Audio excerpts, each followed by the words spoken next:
Friends, ഇന്ന് നമ്മൾ നോക്കാൻ പോകുന്നത് 9th സ്റ്റാൻഡേർഡ് മണിക്ക ടെക്സ്റ്റ് ബുക്കിൻ്റെ 8th ചാപ്റ്ററായ ന ധർമ്മവൃദ്ധേഷു വയഃ സമിഷ്യത്തെ എന്ന ചാപ്റ്ററാണ്.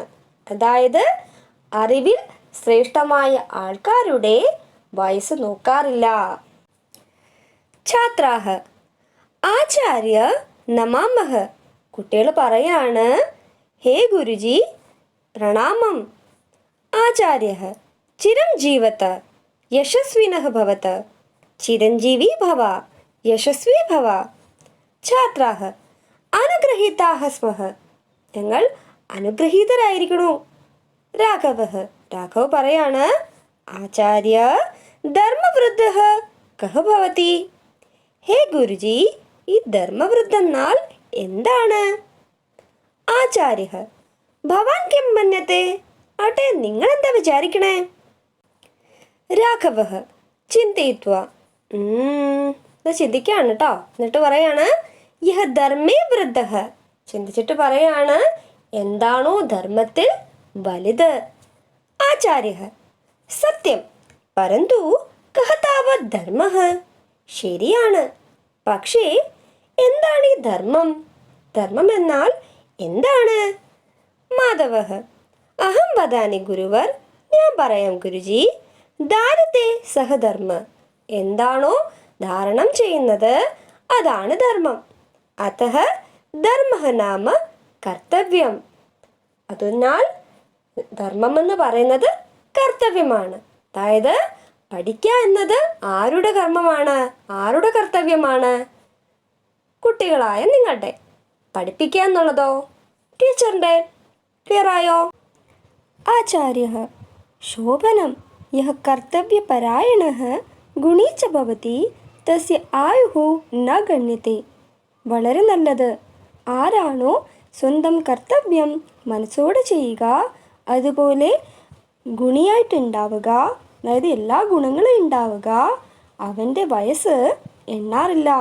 അതായത് അങ്ങനെയുള്ള ആൾക്കാരുടെ വയസ്സ് എത്രയാണെന്ന് നോക്കാറില്ല. രാഘവഃ തത് കഥം, അതെങ്ങനെ? ആട്ടെ ഇത് കേട്ട ഗുരുജി എന്താണ് പറഞ്ഞത്? ആചാര്യഃ മഹാഭാരതാത് ഗൃഹീതാം ഇമാം കഥാം പഠത്, മഹാഭാരതത്തിൽ നിന്ന് എടുത്തിരിക്കണ ഈ കഥ വായിച്ചാലും. യത്ര ഇവിടെയാണോ ഏകഃ 12 വർഷീയഃ ബാലകഃ അഷ്ടാവക്രഃ രാജ്ഞഃ ജനകസ്യ സഭാസദാൻ ജ്ഞാനേന അജയത്, എവിടെയാണോ ഒരു 12 വയസ്സുകാരനായ അഷ്ടാവക്ര എന്ന കുട്ടി രാജാവായ ജനകൻ്റെ സഭയിലുള്ളവരെ സ്വന്തം അറിവിനാൽ ജയിച്ചത്, അവരിൽ വിജയം പ്രാപിച്ചത്. ഛാത്രാഹ ധന്യം ഖലു ഭാരതം, ധന്യമാണ് നിശ്ചയമായും ഭാരതം, അതായത് ഭാരതം ധന്യമാണ്. യത്ര ബാലാഹ അപി ഏവം ജ്ഞാനവൃദ്ധാഹ, എവിടെയാണോ കുട്ടികൾ പോലും ഇത്ര അറിവുണ്ടാവുന്നത്, അറിവ് കൂടുക. അതായത് ഇവിടെ പറയാണ്, ഇത്തരത്തിലുള്ള ജ്ഞാനിയായ അറിവ് ഏറെയുള്ള കുട്ടികളുള്ള ഭാരതം എത്ര ധന്യമാണ് എന്ന്. അപ്പം നമുക്ക് ആ കഥയൊന്ന് നോക്കാം. ബാലഃ അഷ്ടാവക്രഃ മിത്രൈഃ സഹ ക്രീഡിത്വാ ഗൃഹം പ്രത്യാവർത്തഃ, കുട്ടിയായ അഷ്ടാവക്ര കൂട്ടുകാരോടൊപ്പം കളിച്ചിട്ട് വീട്ടിലേക്ക് തിരിച്ചു വന്നു. സ ജനനിം അപൃച്ഛത്, അവൻ അമ്മയോട് ചോദിച്ചു. എന്താ ചോദിച്ചേ? മാതഃ അമ്മേ ക്വ ആസ്തേ മമ പിതാ ഇതി, എവിടെയാണ് എൻ്റെ അച്ഛൻ എന്ന്. സ അവദത്, അവർ പറഞ്ഞു, അതായത് അഷ്ടാവക്രൻ്റെ അമ്മ പറഞ്ഞു. എന്താ പറഞ്ഞേ? ജാത മകനെ, തവ പിതാ നിന്റെ അച്ഛൻ രാജർഷേഹി ജനകസ്യ, രാജാവും ഋഷിയുമായ ജനകൻ്റെ സഭാം വിദ്വദ്ഭിഃ സഹ, സഭയിൽ വിദ്വാൻമാരോടൊപ്പം ശാസ്ത്രാർത്ഥായ, ശാസ്ത്രാർത്ഥത്തിനായിട്ട്, അതായത് ശാസ്ത്രവുമായി ബന്ധപ്പെട്ട ഡിബേറ്റിനായിട്ട് ഗതഃ ആസീത്, പോയിരിക്കുകയാണ്. കിന്തു പക്ഷേ അധുനാ യാവത് ന പ്രതിനിവർത്തഃ. പക്ഷേ ഇതുവരെയും തിരിച്ച് എത്തിയിട്ടില്ല. അഹമപ്പി ചിന്താതുര അസ്മി. ഞാനും ചിന്തയിലാണ്. ഇതാണ് ഈ വരാത്തത് എന്ന് ടെൻഷനിലാണ്. ഇതം നിശമ്യ അഷ്ടാവക്രഃ പ്രത്യവദത്. ഇത് കേട്ട് അഷ്ടാവക്ര പറഞ്ഞു, എന്താ പറഞ്ഞേ? ജനനി, അമ്മേ, അലം ചിന്തയ. ചിന്തിക്കാതിരുന്നാലും, ചിന്ത വേണ്ട. ശ്വഃ പ്രഭാതേ ഏവ. നാളെ രാവിലെ തന്നെ അഹം, ഞാൻ രാജസഭാം ഗത്വാ. രാജസഭയിൽ പോയിട്ട് ഗ്യാസ്യാമി കാ വാർത്ത ഇതി. അറിഞ്ഞോളാം എന്താണ് കാര്യം എന്ന്. അതായത് കുട്ടി പറയാണ്, അമ്മ വിഷമിക്കേണ്ടതില്ല, ഞാൻ നാളെ തന്നെ എന്താണ് ഈ അച്ഛൻ ഇത്ര ലേറ്റ് ആവുന്നെന്നുള്ളത് കാരണം അറിഞ്ഞിട്ട് വരാം എന്ന്. മാതാ അവതത്. അമ്മ പറഞ്ഞു, എന്താ പറഞ്ഞേ? ത്വം ബാലോ അസി. നീ കുഞ്ഞാണ്. രാജസഭായാം തവ പ്രവേശോ ന സുലഭഃ. രാജസഭയിൽ നിന്റെ എൻട്രി അത്ര ഈസി ആയിരിക്കില്ല. തത്ര അവിടെ തവ ഉപഹാസോ അപ്പി സംഭാവ്യത്തെ. അവിടെ നിന്റെ പരിഹാസം പോലും സംഭവ്യമാണ്.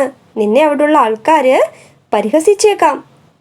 വിലക്ഷണ പ്രതിഭാസമ്പന്നഃ സർവശാസ്ത്ര പാരംഗതഃ അഷ്ടാവക്രഃ അഭാഷത്. അത്ഭുത പ്രതിഭയാൽ യുക്തമായ എല്ലാ ശാസ്ത്രത്തിലും നിപുണനായ നൈപുണ്യമുള്ള അഷ്ടാവക്ര പറഞ്ഞു. എന്താ പറഞ്ഞേ? മാതഃ, അമ്മേ, മാ ഭൈഷി. പേടിക്കാണ്ടിരിക്കൂ. ഈദൃശ്യം താദൃശ്യം വ ആശങ്കാഃ മാ വിദേഹി. ഇങ്ങനത്തെയൊക്കെയുള്ള ആശങ്കകൾ വെടിഞ്ഞാലും വിട്ടാലും. അഹം പിത്രാ സഹ ക്ഷിപ്രം ആഗമിഷ്യാമി. ഞാൻ അച്ഛനോടൊപ്പം വേഗം തന്നെ തിരിച്ചെത്തിക്കോളാം. ഇത്യുക്ത്വാ മാത്ര അനുമതഃ അഷ്ടാവക്രഃ രാജസഭാം ഗതഃ. ഇങ്ങനെ പറഞ്ഞുകൊണ്ട് അമ്മയുടെ അനുഗ്രഹം വാങ്ങിച്ച് അഷ്ടാവക്ര രാജസഭയിലേക്ക് പോയി. കഥമപ്പി സഭായാം ലബ്ധപ്രവേശഃ. എങ്ങനെയൊക്കെയോ സഭയിൽ പ്രവേശിച്ച് സ രാജാനാം സവിനയം പ്രാണമത്. അവൻ രാജാവിനെ വളരെ വിനയത്തോടെ പ്രണാമം പറഞ്ഞു. തസ്യ വക്രദേഹം വീക്ഷ്യ. അവൻ്റെ വളഞ്ഞ ശരീരം കണ്ട് സഭാസ്ഥിതാഃ പണ്ഡിതാഃ. സഭയിൽ ഉണ്ടായിരുന്ന പണ്ഡിതര് താരസ്വരേണ അഹസൻ. വളരെ ഉറക്കെ ചിരിച്ചു. ഏഷ ബാലഃ. ഈ കുട്ടി അസ്മാഭിഃ സഹ. നമ്മളോടൊപ്പം ശാസ്ത്രാർത്ഥം അപി കരിഷ്യതി. ശാസ്ത്രാർത്ഥവും ചെയ്യും. ഇത് ജ്ഞാത്വാ. ഇങ്ങനെ അറിഞ്ഞ് തേ അന്യോന്യം പശ്യന്തഃ. അവര് തമ്മിൽ നോക്കിയിട്ട് സ്മിതം അകുർവൻ. ചിരിക്കാൻ തുടങ്ങി. തേഷാം പണ്ഡിതാനാം ചേഷ്ടിതം ദൃഷ്ട്വാ. ആ പണ്ഡിതരുടെ ചേഷ്ട കണ്ട്, ആ ബിഹേവിയർ കണ്ട് അഷ്ടാവക്രഃ ഉച്ചൈഹി ഹസിത്തും ആരംഭത. അഷ്ടാവക്രവും എന്താ ചെയ്തേ? അവരുടെ ഈ ചേഷ്ട കണ്ട് അവനും ഉറക്കെ ചിരിക്കാൻ തുടങ്ങി. തം ഹസന്തം വിലോക്യ സർവേ സഭാസ്ഥിതാഃ വിദ്വാംസഃ സ്തംധാഃ അഭവൻ. അവനെ ഇത്തരത്തിൽ ചിരിക്കുന്നത് കണ്ട് സഭയിലിരുന്ന എല്ലാ വിദ്വാൻമാരും അത്ഭുതപ്പെട്ടു. രാജ്ഞ ഹാസ്യകാരണം പൃഷ്ടം. രാജാവാൽ ചിരിക്കുന്നതിൻ്റെ കാരണം ചോദിക്കപ്പെട്ടു. അതായത് രാജാവ് അവനോട് എന്തിനാ ഇങ്ങനെ ചിരിക്കുന്നതെന്ന് ചോദിച്ചു. അഷ്ടാവക്ര അവദത്. അഷ്ടാവക്ര പറഞ്ഞു. എന്താ പറഞ്ഞേ? രാജൻ, ഹേ മഹാരാജാവേ, മയാ ശ്രുതം ആസിദ്യത്. ഞാൻ കേട്ടിരുന്നത് എന്താണെന്ന് വെച്ചാൽ ഭവതഃ അങ്ങയുടെ രാജസഭയിൽ ആത്മതത്വജ്ഞൈഃ ആത്മതത്വം അറിയുന്ന ശാസ്ത്രരഹസ്യവേദിഭിഃ ശാസ്ത്രത്തിൻ്റെ രഹസ്യം അറിയുന്ന വിദ്വദ്ഭിഃ അലങ്കൃത അസ്തി. വിദ്വാൻമാരാൽ സുശോഭിതനാണ് എന്നാണ് ഞാൻ ചിന്തിച്ചതെന്നാണ് ആര് പറയുന്നത്? അഷ്ടാവക്ര പറയുന്നത്. എന്നിട്ടോ കിന്തു പക്ഷേ സഭാ പ്രവേശ്യ പശ്യാമി. സഭയിൽ പ്രവേശിച്ചപ്പോൾ കണ്ടത് യത് ഏതേ പണ്ഡിതാഃ ഈ പണ്ഡിതന്മാര് മമ വക്രദേഹം ദൃഷ്ട്വ എൻ്റെ വളഞ്ഞ ശരീരം കണ്ട് ഹസന്തി ചിരിക്കുന്നു. അഹമപി മിഥ്യജ്ഞാന ഗർവിതാൻ ഏതാൻ ദൃഷ്ട്വ ഹസാമി. ഞാനും മിഥ്യ അറിവിൽ അഹങ്കരിക്കണ ഇവരെ കണ്ടാണ് ചിരിക്കുന്നത്. സ പുനഃ അവദത്. അവൻ പിന്നെയും പറഞ്ഞു. എന്താ പറഞ്ഞേ? രാജൻ, ഹേ മഹാരാജാവേ, പൃച്ഛാമി, ഞാൻ ചോദിക്കുകയാണ്. നനു, നിശ്ചയമായും, അസ്മിൻ അസ്ഥി രുദ്ര മാംസ മേധോഭരിതേ ചർമ്മവേഷ്ടിതേ ദേഹേ കിം അസ്തി ദർശനീയം. ഈ അസ്ഥിയും രക്തവും മാംസവും തോലാലും നിറഞ്ഞ സ്കിന്നിൽ എന്താണ് ഇത്ര കാണാനുള്ളത്? കാണേണ്ടത് മനസ്സല്ലേ, ആത്മാവല്ലേ എന്നാണ് ഈ പറയുന്നത്. ഓക്കെ. സർവസാക്ഷി നിർലേപഃ നിത്യഃ നിരാകാരശ്ച ആത്മാ കഥം ന ദൃശ്യത്തെ. എല്ലാം സാക്ഷിയായ ദോഷമില്ലാത്ത നിത്യവും നിരാകാരവുമായ ആത്മാവിനെ എന്താണ് കാണാത്തത്? അതായത് അഷ്ടാവക്ര പറയാണ്, ഈ ശരീരത്തിലൊക്കെ എന്തായിരിക്കണേ? കാണേണ്ടത് മനസ്സാണ്, ആത്മാവാണ്. അതെന്താ കാണാത്തേ എന്നാണ് ചോദിക്കുന്നത്. വദന്തു ഭവതഃ, അങ്ങ് പറഞ്ഞാലും. കിം വക്രേ ദേഹേ ആത്മവക്ര ഭവതി. എന്തേ വളഞ്ഞ ശരീരത്തിലെ ആത്മാവും വളഞ്ഞതാകുമോ? യദി നദി വക്ര കിം തസ്യാഹ ജലമപി വക്രം. നദി വളഞ്ഞതാണെങ്കിൽ എന്തേ അതിലെ വെള്ളവും വളഞ്ഞതാകുമോ? രാജ്ഞഃ ജനകസ്യ അനുമത്യ അഷ്ടാവക്രഃ പണ്ഡിതൈഃ സഹ ശാസ്ത്രാർത്ഥം കൃത്വാ താൻ അജയത്. എന്താ സംഭവിച്ചേ? രാജാവായ ജനകന്റെ പെർമിഷനോടെ അഷ്ടാവക്ര വിദ്വാൻമാരോടൊപ്പം ശാസ്ത്രാർത്ഥം ചെയ്ത്, അതായത് ശാസ്ത്രവുമായി ബന്ധപ്പെട്ട ഡിബേറ്റ് എല്ലാം ചെയ്തിട്ട് അവരെ തോൽപ്പിച്ചു, അവരിൽ വിജയം പ്രാപിച്ചു. അഷ്ടാവക്രസ്യ ആത്മജ്ഞാനം ശാസ്ത്രപാണ്ഡിത്യം. അഷ്ടാവക്രന്റെ ആത്മജ്ഞാനവും ശാസ്ത്രപാണ്ഡിത്യവും ബുദ്ധിപാഠവും, ബുദ്ധിയിലുള്ള ഒരു ക്ലവർനെസ്സും, സംയമാദി ഗുണജാതം ച നിരീക്ഷ്യ, എല്ലാ ഗുണങ്ങളും കണ്ട്, അതായത് അഷ്ടാവക്രനുള്ള എല്ലാ ഗുണങ്ങളും കണ്ട്, രാജർഷി ജനകഃ, രാജർഷി രാജാവും ഋഷിയുമായ ജനകൻ പ്രഭാവിതഃ ഭൂത്വാ, പ്രഭാവിതനായി, തസ്മൈ നിവേദിത്വാൻ, അവനോട് റിക്വസ്റ്റ് ചെയ്തു. എന്താ ചെയ്തിട്ട് പറഞ്ഞേ? ഭഗവൻ, ഹേ ഭഗവൻ, അഹം ഭവത് ദർശനൈഹി ആത്മാനം ധന്യം മന്യേ. അങ്ങയുടെ ദർശനത്താൽ ഞാൻ സ്വയത്തെ ധന്യനായി കാണുന്നു.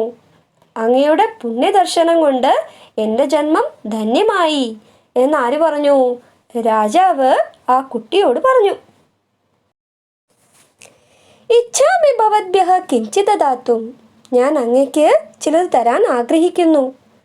അഷ്ടാവക്ര പ്രത്യവദത്. ഇത് കേട്ട് അഷ്ടാവക്ര പറഞ്ഞു. എന്താ പറഞ്ഞേ? യദി ഭവാൻ ഇച്ഛതി, എന്നാൽ അങ്ങയ്ക്ക് അങ്ങനെ ഒരു ആഗ്രഹം ഉണ്ടേൽ, തഥാ യത് വസ്തു ഭവദീയമസ്തി തദ് മഹ്യം അർപ്പയ. അങ്ങനെയാണെങ്കിൽ എന്താണോ എൻ്റെ അതെനിക്ക് തന്നാലും, എന്താണോ എൻ്റെ വസ്തു അതെനിക്ക് തന്നാലും. ജനകഃ, ആട്ടെ ജനക മഹാരാജാവ് എന്താ പറയണേ? രാജ്യം അർപ്പയാമി, രാജ്യം അർപ്പിക്കട്ടെ. അഷ്ടാവക്രഃ, രാജ്യം ഭവദീയം നാസ്തി, രാജ്യം അങ്ങയുടെയല്ല. ഏതത് വംശപരമ്പര പ്രാപ്തം, ഇതാണേൽ വംശപാരമ്പര്യത്താലാണ് പ്രാപ്തമായത്. അതായത് അങ്ങയുടെ മുത്തച്ഛൻ്റെയാണ് അച്ഛന് കിട്ടിയത്, അച്ഛൻ്റെയാണ് അങ്ങയ്ക്ക് കിട്ടിയത്. ജനകഃ, ധനം ദദാമി, പണം തരട്ടെ. അഷ്ടാവക്രഃ, ധനം ഭവദീയം നാസ്തി, ധനവും അങ്ങയുടെയല്ല. ഏതത് പ്രജായാഹ സകാശാത് ആഗതം, ഇതാണേൽ പ്രജകളുടെ അടുത്തിൽ നിന്നാണ് വന്നത്, പ്രജയിൽ നിന്നാണ് വന്നത്. ജനകഃ, ശരീരം പ്രയച്ഛാമി, ശരീരം തരട്ടെ. അഷ്ടാവക്രഃ, ആത്മാ ശരീരസ്യ അധ്യക്ഷഃ ന ഭവാൻ. അതായത് അഷ്ടാവക്ര പറയാണ്, ശരീരത്തിൻ്റെ സ്വാമി ആത്മാവാണ്, അല്ലാതെ അങ്ങല്ല. ജനകഃ ഇത് കേട്ട ജനക മഹാരാജാവ് എന്താ പറഞ്ഞേ? സ്വകീയം മനഃ സമർപ്പയാമി, ഞാൻ എൻ്റെ മനസ്സങ്ങ് സമർപ്പിക്കട്ടെ. അഷ്ടാവക്രഃ അസ്തു ഇതം ഏവ അസ്തു, ഇത് തന്നെ ആവട്ടെ. ദിയതാം മേ സ്വമനഃ, തന്നാലും എനിക്ക് സ്വന്തം മനസ്സ്. അതായത് അഷ്ടവക്ര പറയാണ്, എനിക്ക് അങ്ങയുടെ മനസ്സ് തന്നാട്ടെ. ജനകഃ ഭഗവൻ ദത്തം മയാ സ്വമനഃ ഭവതി, ഹേ ഭഗവൻ, ഞാൻ എൻ്റെ മനസ്സ് അങ്ങേ ഏൽപ്പിച്ചിരിക്കുകയാണ്. സംപ്രതി ആദിശതു മാം രാജകാര്യായ, ഇനിയിപ്പോൾ എന്നെ രാജകാര്യങ്ങളിൽ ഉത്തരവ് തന്ന് എന്നെ മാർഗദർശനം ചെയ്താലും. അഷ്ടാവക്ര പറഞ്ഞു, കഥം ഭവാൻ കരിഷ്യതി രാജകാര്യം, എങ്ങനെ ചെയ്യും അങ്ങ് രാജകാര്യങ്ങൾ? ഭവതഃ മനതു മമ അധീനം, അങ്ങയുടെ മനസ്സാണേൽ എൻ്റെ അധീനതയിലാണ്. അങ്ങയുടെ മനസ്സ് ഞാൻ കൈവശപ്പെടുത്തിയിരിക്കുകയാണ്. മനസ്സാ ശൂന്യ ഭവാൻ, മനസ്സുകൊണ്ട് ശൂന്യനായ അങ്ങ് സങ്കല്പ വികൽപ്പവും കർത്തും ന അർഹതി, അതായത് ചിന്തിച്ച് പ്രവർത്തിക്കാനൊന്നും യോഗ്യനല്ല, അങ്ങയ്ക്കത് സാധിക്കുകയില്ല. ജനകഃ ആത്മകഥം, സ്വയമേവ പറഞ്ഞിട്ട് മനസ്സിൽ തന്നെ പറയണേ, കീദൃശി ദശാം പ്രാപ്തോ അഹം, എന്ത് ദശയാണ് എനിക്ക് പ്രാപ്തമായത്? ശാന്തേ മനസ്സി അപൂർവ ആനന്ദ അനുഭൂതി, കുറച്ച് കഴിഞ്ഞപ്പോഴേക്കും ഒന്നും തന്നെ ചിന്തിക്കാനില്ല, ഒന്നും തന്നെ പ്രവർത്തിക്കാനില്ല, മനസ്സ് തന്നെ അഷ്ടാവക്ര എന്ന കുട്ടിക്ക് ഏൽപ്പിച്ചു കഴിഞ്ഞു. ഇനിയിപ്പോൾ എന്താ, ഒന്നുമില്ല. അങ്ങനെ തോന്നിയപ്പോഴേക്കും രാജാവിന് എന്തെന്നില്ലാത്ത ഒരു ആനന്ദ അനുഭൂതി ഉണ്ടായി, ഒരു സന്തോഷം ഉണ്ടായി. പരം കഥം ലൗകികം വ്യവഹാരം കരോമി, പക്ഷേ കുറച്ച് കഴിഞ്ഞപ്പോഴേക്കും രാജാവ് ചിന്തിക്കാൻ തുടങ്ങി, പക്ഷേ എങ്ങനെയാ ഞാൻ ഇനി എൻ്റെ കാര്യങ്ങളൊക്കെ ചെയ്യാ? മനസ്സ് തന്നെ ഈ കുട്ടിക്ക് ഞാൻ അർപ്പിച്ചു കഴിഞ്ഞിരിക്കണു. എന്നിട്ട് പറയാണ്, ന കർത്തും സമർത്ഥോ അസ്മി ചർച്ചാ വിചാരം, ന യജ്ഞം ന ദാനം ന മാനം വിഹാരം, പ്രകുര്യാ കഥം പാലനം മേ പ്രജായാഃ, ക്ഷണോ നാസ്തി ലഭ്യോ യഥാ കൽപ്പനായാഃ. അൻവെന്ന് നോക്കാം. അഹം ചർച്ചാം വിചാരം ച കർത്തും സമർത്ഥഃ ന അസ്മി, ഞാൻ ചർച്ച ചെയ്യാനോ ചിന്തിക്കാനോ അസമർത്ഥനാണ്, എനിക്കതിന് സാധിക്കില്ല, എനിക്കതിന് കഴിയില്ല. ന യജ്ഞം ന ദാനം ന മാനം വിഹാരം ച കർത്തും സമർത്ഥഃ അസ്മി, യജ്ഞം ചെയ്യാനോ ദാനം ചെയ്യാനോ ബഹുമാനിക്കാനോ യാത്ര ചെയ്യാനോ കഴിയില്ല. യഥാ കൽപ്പനായാഃ ക്ഷണഃ ലഭ്യഃ ന അസ്തി, അതായത് ഒന്ന് കൽപ്പന ചെയ്യാൻ പോലും ഒന്ന് ചിന്തിക്കാൻ പോലുമുള്ള സമയം ഇപ്പോൾ ഇല്ലാന്നുണ്ടെങ്കിൽ തഥാ മേ പ്രജായാഃ പാലനം കഥം പ്രകുര്യാം, അപ്പോൾ പിന്നെ എങ്ങനെയാണ് എൻ്റെ പ്രജകളെ പരിപാലിക്കുക? എങ്ങനെ ഞാൻ എൻ്റെ പ്രജകളെ പരിപാലിക്കും? പ്രകാശം ഇനി പ്രകടരൂപത്തിൽ അല്ലാണ്ടങ്ങ് പറയാണ്. ഇപ്പം എല്ലാവരും കേൾക്കേ. ഭഗവൻ, ഹേ ഭഗവൻ, മമ മാർഗദർശനം ക്രിയതാം, അങ്ങെനിക്ക് മാർഗദർശനം ചെയ്താലും. ഭവാൻ ഏവ മേ ഗുരുഹു, അങ്ങ് തന്നെയാണ് എൻ്റെ ഗുരു. പാദയോഹു പതതി, അങ്ങനെ പറഞ്ഞുകൊണ്ട് കാലിലേക്ക് വീഴുന്നു. പ്രീതഃ അഷ്ടാവക്രഃ, അതായത് പ്രസന്നനായ അഷ്ടാവക്ര, സന്തോഷിച്ച അഷ്ടാവക്ര, തം ബഹുവിധം ജ്ഞാനം ആത്മതത്വം ച ബോധയതി, സന്തോഷിച്ചിട്ട് അഷ്ടാവക്ര എന്താ ചെയ്തേ? രാജാവിന് അനേകം തരത്തിലുള്ള ജ്ഞാനവും ആത്മതത്വത്തിൻ്റെ അറിവ് പ്രദാനം ചെയ്തു. അത് ഉച്ചത്തെ, അതുകൊണ്ടാണ് പറയാറ്, ന ധർമ്മവൃദ്ധേഷു വയഃ സമിഷ്യത്തെ, ജ്ഞാനത്തിൽ ശ്രേഷ്ഠനായ ആൾക്കാരുടെ ആയു നോക്കാറില്ല, വയസ്സ് എത്ര ആണെന്നൊന്നും നോക്കാറില്ല. എല്ലാവരും വയസ്സ് കുറവാണെങ്കിൽ പോലും ജ്ഞാനമുള്ള വ്യക്തിയാണെങ്കിൽ അവരെ റെസ്പെക്റ്റ് ചെയ്തിരിക്കും. അപ്പോൾ എല്ലാവർക്കും ഈ ചാപ്റ്റർ എക്സ്പ്ലനേഷൻ ക്ലിയർ ആയെന്ന് കരുതുന്നു. എല്ലാവർക്കും ഈ വീഡിയോ ഇഷ്ടമായെന്ന് കരുതുന്നു. ഇഷ്ടമായ ഉറപ്പായും ലൈക്ക് ചെയ്യുക, മടി കാട്ടരുത്. അതുപോലെ എന്തെങ്കിലും ഡൗട്ട് ഉണ്ടെങ്കിൽ കമൻറ്റിലൊന്ന് മെൻഷൻ ചെയ്താൽ മതി, അത് ഞാൻ ക്ലിയർ ആക്കി തരാം. ഓക്കെ, ഇതുവരെയും ചാനൽ സബ്സ്ക്രൈബ് ചെയ്യാത്തവരുണ്ടെങ്കിൽ ദയവായി സബ്സ്ക്രൈബ് ചെയ്യുക. അതുപോലെ സൈഡിലൊരു ബെല്ലൈക്കൺ ഉണ്ടാവും, അതും കൂടെ ഒന്ന് ഇനേബിൾ ചെയ്യുക, ഓൾ എന്ന ഓപ്ഷൻ കൊടുക്കുക. എന്നാൽ മാത്രമേ ഞാൻ ഇനി വീഡിയോസ് ഇടുമ്പോൾ നിങ്ങൾക്ക് നോട്ടിഫിക്കേഷൻ കിട്ടുകയുള്ളൂ. താങ്ക്